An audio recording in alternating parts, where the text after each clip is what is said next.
inside it's flanked with flat land area. It's ideal for the construction and operation of offshore wind because these blades are 650 feet long. And the towers, and there's just a lot of large equipment that has to be stored and piled up to assemble them. So because California has nothing like that, we're going to have to spend billions of dollars to make it happen.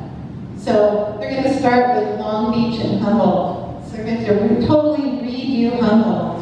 They'll have to dredge out, I can't remember how many tons of sand, wreck all the eelgrass, and do whatever they got to do up there. And then they're going to do Long Beach as well. And Long Beach is over 250 miles away.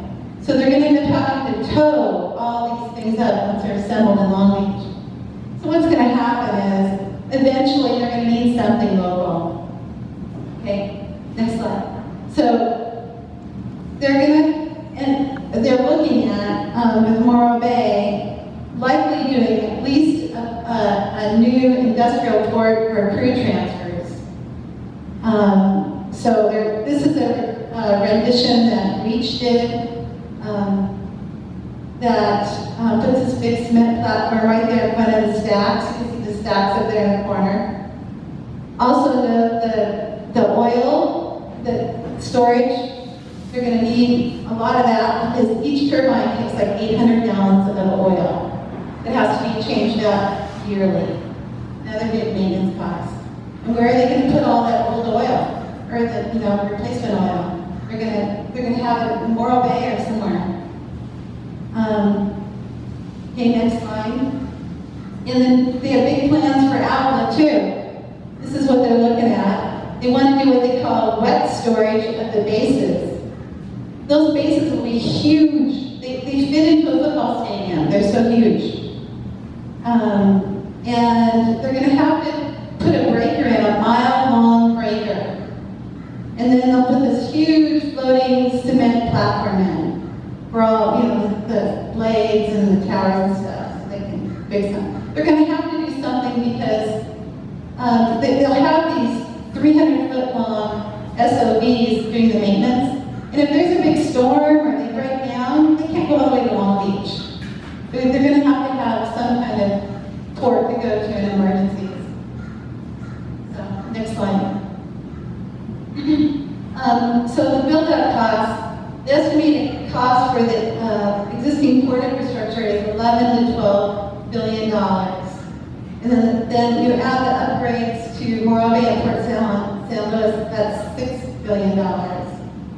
And then for the future transmission line rate connection for AB 525 goals, it's $41 billion. Because there's a big problem up north. So our California's grid is set up with what they call a backbone right through the middle of California. And everything, if it's going to go to LA or San Francisco or San Diego or whatever, it has to connect to that to be transported down. So up in Humboldt, Eureka, where they want to put 75% of these wind turbines actually, they have no grid connection. So they're going to have to go through hundreds of miles of forest to do that. Either that or this subsea cable along the nearshore, which would be terrible for fishing too. So, but it's going to be at a huge cost. This is why Morro Bay is first too, because there's just nowhere even close to getting that done. And then the funding for this will be our tax dollars, yay! And they're going to be putting this bond measure on in November for $1 billion to kickstart offshore wind. It's going to be a drop in the bucket. It won't get anywhere but someone's pocket. It's not going to do enough to do anything. So I would vote no on that. So it's going to be funded from private investment firms and developers, manufacturers, and port owners. Not the big companies. No, it'll be us. And the cost, the estimated in this report report, the National Renewable Energy Laboratory report, the cost of 1 gigawatt of offshore wind is $5 billion, making the 25 gigawatts of California ones a cost of $125 billion. And just so you know, we're $70 billion in debt right now. So I don't know where they're going to get that money from. Next slide. So this is another slide from our ad campaign. Not green, not sustainable, not renewable. The blade waste will be 2.2 million tons.